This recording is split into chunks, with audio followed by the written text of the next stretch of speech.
చోర్ చోర్ credit చోర్. ఇళ్లు కట్టింది జగన్, పేరు కొట్టేస్తున్నది బాబు. మళ్లీ క్రెడిట్ ఎత్తుకెళ్తున్న బాబు. వైఎస్ జగన్ హయాంలో 31.19 లక్షల మందికి ఇళ్లు మంజూరు చేయగా వాటిలో 19 లక్షలకు పైగా ఇళ్ల నిర్మాణం మొదలుపెట్టారు. రాష్ట్ర వ్యాప్తంగా జగనన్న కాలనీల పేరిట ఊళ్లకు ఊళ్లు నిర్మాణానికి శ్రీకారం చుట్టారు. పేదల ఇళ్లల్లో దీపం పెట్టారు. కొన్ని ఇళ్లు అప్పట్లోనే పూర్తయి పేదలు గృహప్రవేశం కూడా చేసుకున్నారు. అయితే ఇప్పుడు ఇళ్లన్నీ తాను ఇచ్చినట్లు చంద్రబాబు చెప్పుకుంటూ ఆ క్రెడిట్ తన ఖాతాలో వేసుకుంటున్నారు. బాబు వచ్చిన ఈ 18 నెలల్లో కార్పొరేట్లకు తన వాళ్లకు భూములు కేటాయించడం తప్పితే పేదలకు ఎక్కడా సెంటు భూమి ఇవ్వలేదు.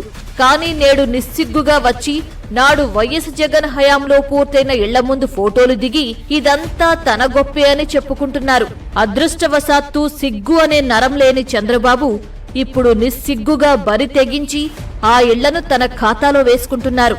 బాబు తీరును చూసి ఇళ్ల లబ్ధిదారులు ముక్కును వేలేసుకుంటున్నారు.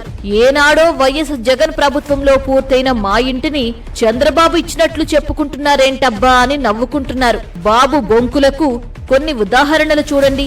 ఇది చూడండి, ఏలూరు జిల్లా ఆగిరిపల్లి మండలం నెక్కలం గొల్లగూడెం గ్రామానికి చెందిన నల్లమోతు రాణి 2023లోనే గృహప్రవేశం చేయగా ఇప్పుడు ఆ ఇంటిని చంద్రబాబు తన ఖాతాలో వేసుకున్నారు.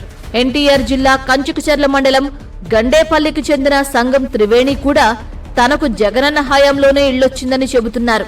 అనంతపురం జిల్లా కళ్యాణదుర్గానికి చెందిన సబియా భాను, సత్యసాయి జిల్లా బుక్కపట్నం మండలం బుచ్చయ్య గారి పల్లెకు చెందిన సుజాత, శ్రీకాకుళం జిల్లా పాతపట్నం మండలం మెలియపుట్టి గ్రామానికి చెందిన రెన్న మహంతి కూడా తమకు జగనన్న పాలనలోనే ఇల్లు బిల్లులు వచ్చాయని వాటిని చంద్రబాబు ఇచ్చినట్లుగా చెప్పుకోవడం ఏమిటని ఆశ్చర్యపోతున్నారు. ఇలా రాష్ట్ర వ్యాప్తంగా లక్షలాది మంది ఇళ్ల లబ్ధిదారులు బాబు మోసాన్ని ఎండగట్టేందుకు సిద్ధంగా ఉన్నారు. చంద్రబాబుకు ఏ మాత్రం సిగ్గున్నా ఇలాంటి బోగస్ పనులు మానుకోవాలని ఇళ్ల లబ్ధిదారులు సలహా ఇస్తున్నారు.